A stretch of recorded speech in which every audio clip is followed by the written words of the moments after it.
ஒரு நிமிஷம் கேளுங்க. கீரை வகைகளை நம்ம சாப்பிட்றப்ப எந்த மாதிரியான காஷன் எடுக்கணும் அப்படின்ட்டு ஆயுர்வேதால நிறைய அழகா அவங்க டிஸ்கிரைப் பண்ணியிருக்காங்க. 3 தவறுகள் நாம தொடர்ந்து இந்த நம்ம கீரை உபயோகத்துல நம்ம செஞ்சிட்டு இருக்கோங்க.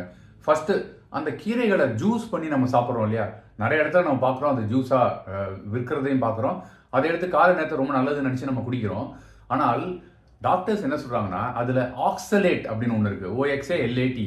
அது வந்து நம்ம உடல்ல இருக்கிற கால்சியத்தோட சேர்ந்து கிட்னி ஸ்டோன்ஸா அது மாறுதாங்க.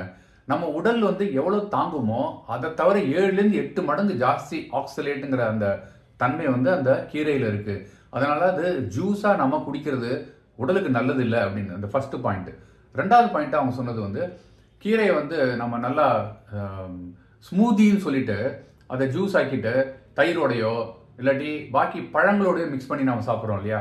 அதில் என்ன பாதிப்புனா, பழங்கள் வந்து சீக்கிரமாக நமக்கு செரிமானம் ஆகிடும்.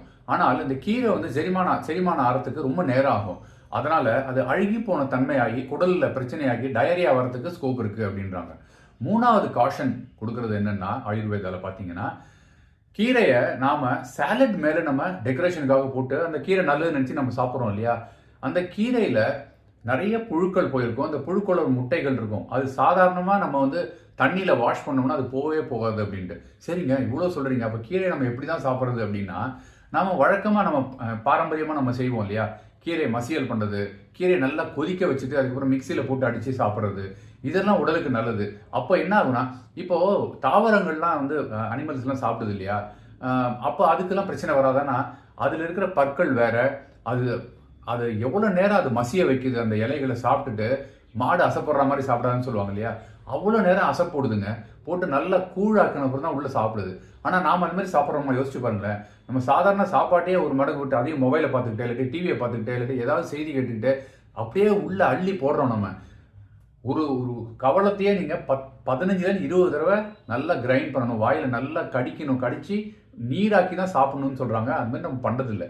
அதனால் கீரையை நம்ம நல்லா கொதிக்க வச்சுட்டு அதில் இருக்கிற புழுக்கள் பூச்சிகள்லாம் போனதுக்கப்புறமா அதை நீங்கள் அதுக்கப்புறமா சமையலில் நீங்கள் உபயோகித்து சாப்பிட்றது, நாம் பழங்கால முறையில் பண்ணின இந்த மாதிரி கீரை மசியல், கீரை வகையான ஐட்டங்கள் இந்த மாதிரி சமைச்சு சாப்பிட்றது, அதில் நம்ம தானியங்கள் சேர்க்குறது இல்லாட்டி அந்த கோரியாண்டர் இதெல்லாம் சேர்த்து நம்ம சாப்பிட்றது, இதுதான் நல்லது அப்படிங்கிறது ஆயுர்வேதம் சொல்லியிருக்காங்க. நாம் கீரையை சாப்பிட்றதுல கொஞ்சம் ஜாக்கிரதையாக இருக்கலாமே, நம்ம உடம்பு பார்த்துக்கலாம். Thank you so much. Bye by.